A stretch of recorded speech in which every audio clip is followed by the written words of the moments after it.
For today's video guys, pag-uusapan natin itong si Maya Business na kung saan hindi na gumagana yung pag-convert ko ng SPayLater into Maya Business. Anyway, sa mga hindi nakakaalam guys, na itong si SPayLater guys, pwede po natin siyang ma-convert into cash using Maya Business. So, pag-uusapan nga natin itong si Maya Business guys, dito sa ating panibagong topic ngayon. Kaya naman kung interesado ka, keep on watching. Okay, let's go.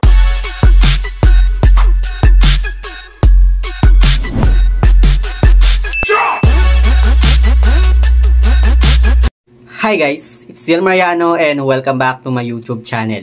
So sa video nga natin ngayon guys, pag-uusapan nga natin itong si Maya Business na kung saan hindi na gumagana sa akin guys, yung pag-convert ng SPayLater to cash or SPayLater to Maya Business. Sa mga hindi nakakaalam guys, na itong si Maya Business ay isa sa mga paraan para ma-convert natin yung ating SPayLater into cash. Alam naman natin guys na sobrang mahal ng fee or charge nung mga nagpapatrade or nagko-convert ng SPayLater into cash. Sobrang mahal guys ng mga singil nila. So why not guys na tayo na lang yung gagawa. Tayo na lang yung magko-convert ng ating SPayLater into cash. So ano nga ba guys yung dapat gawin para makapag-convert tayo ng SPayLater into Maya Business? Well, ang kailangan lang naman natin gawin guys is kailangan natin i-download yung Maya Business sa Google Play Store. Then after nun, kailangan natin gumawa ng account. Then make it sure guys na ma-upgrade natin yung account natin into basic level 2. At sa basic level 2 guys, kailangan nating mag-provide ng ating valid ID para ma-upgrade yung account natin. Then pag okay na guys, na-approve yung ating account, it means guys, pwede na nating magamit si Maya Business sa pag-convert ng SPayLater into cash. Anyway guys, kapag meron kang Maya e-wallet, tapos balak mong gumawa ng Maya Business account, make it sure guys na different number or magkaibang number yung gagamitin mo sa Maya Business account mo. Dapat hindi pareho sa number na ginamit mo doon sa Maya e-wallet account mo. But in my case guys, hindi na gumagana sa akin yung pag-convert ko ng SPayLater into Maya Business. Hindi ko alam kung bakit guys, kasi sa akin guys, hindi na talaga gumagana. Ilang beses ko nang sinubukan at ilang beses na rin guys sinubukan ng mga gustong magpa-convert nga ng kanilang SPayLater into cash. Nag-start lang ito guys, simula nung ginarap ko yung loan offer sa akin ni Maya Business. Then, sinubukan ko ng ilang beses na i-convert yung aking SPayLater into Maya Business. Pero, hindi na talaga guys gumagana. So, iniisip ko guys, na baka may problema yung Shopee ko. In-update ko, naka-update naman siya guys. Pero, ganun pa rin. Wala na yung option dun guys ng SPayLater.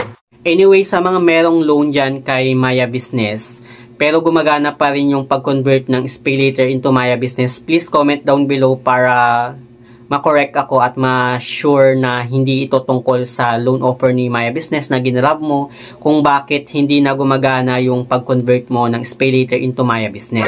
So, nung hindi na nga guys gumagana yung QR code ng Maya Business ko, tinry ko naman yung QR code ng Maya Business ng kakilala ko and so far guys gumana yung sa kanya.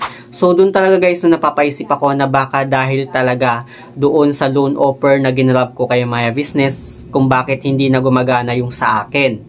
Pero tinry ko guys i-full payment yung loan ko dito kay Maya Business kasi malapit naman yung due date niya. Then sinubukan ko ulit na i-convert yung SPayLater ko into Maya Business kung baka sakali guys na pwede na since na full payment ko na yung loan ko. Pero ganun pa rin siya guys walang pagbabago, hindi pa rin talaga siya pwede at hindi pa din siya pwedeng ma-convert. So nag-research ako about dito guys at nabasa ko nga sa mga posts na pili na lang daw or pinipili na lang daw ni Maya Business yung mga account na pwedeng makapag-convert ng SPayLater into cash. So dito nga guys medyo na-disappoint ako kay Maya Business kasi gamit na gamit ko din siya at sobrang laki guys ng mga transactions ko sa kanya. Pero okay lang guys at least meron akong loan offer dito kay Maya Business kahit alam ko naman na sobrang bad yung credit history ko at marami akong mga OLA na naabandon na. So dito guys, meron akong ipapakita sa inyo na screen record na kung saan ginamit ko nga yung QR code ko at QR code ng kakilala ko. At ipapakita ko guys yung difference nilang dalawa. As you can see guys, meron pa akong available na 1,865.90 pesos dito kay SPayLater na kung saan pwede pa nga siyang ma-convert into cash. And paano nga ba natin siya guys no mako-convert into cash? So dito guys no sa my profile makikita natin itong Shopee Pay. Click lang natin yon, then may makikita tayong scan. So click naman natin yung scan guys. Tapos dito sa taas niya may makikita tayong image icon. Dito guys, no, i-click natin siya para i-download natin or i-upload natin yung QR code na in-screenshot natin. Make sure guys, no, na in-screenshot natin yung ating QR code kay Maya Business. Then after nun guys, no, ilalagay lang natin yung amount na hihiramin natin. Then click next. At ito nga guys, no, makikita natin na hindi available sa akin yung pay later ko. Ito yung account ko guys kay Maya Business. At yung available lang guys, no, is yung wallet balance or yung aking Shopee Pay. So, tinry ko naman guys no yung QR code ng kaibigan ko. Then, same process pa din guys no yung pag-convert.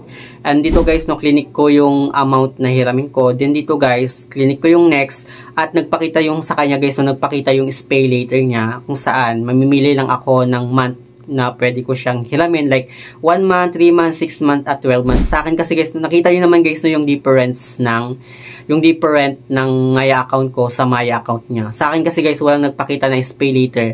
Dito sa kanya guys, no, nagpakita yung sa kanya. So, it means guys, gumagana yung Maya Business account niya. So, yun guys, yung different ng Maya Business account ko sa Maya Business account niya, kung saan hindi na gumagana yung sa akin. So, medyo nakaka-disappoint, pero okay lang din guys, kasi na-offeran naman ako ng loan dito kay Maya Business. Sa mga Maya Business user dyan na same case ng sa akin, comment down below kasi sobrang hindi ko talaga alam kung bakit hindi na gumagana yung sa akin. But, nung nag-research nga ako guys, no, ang sabi is pinili na lang daw ni Maya Business yung mga account na pwedeng makapag-convert at sobrang nakakasad lang na hindi kasama yung account ko. So, yun lang naman guys yung ating topic ngayon. Sa mga hindi pa pala nakakapag-subscribe sa aking YouTube channel, please don't forget to like, share, and subscribe. Click the notification bell para lagi kang updated sa aking mga susunod na video. Thank you guys, thank you for watching, and see you on my next video. Bye!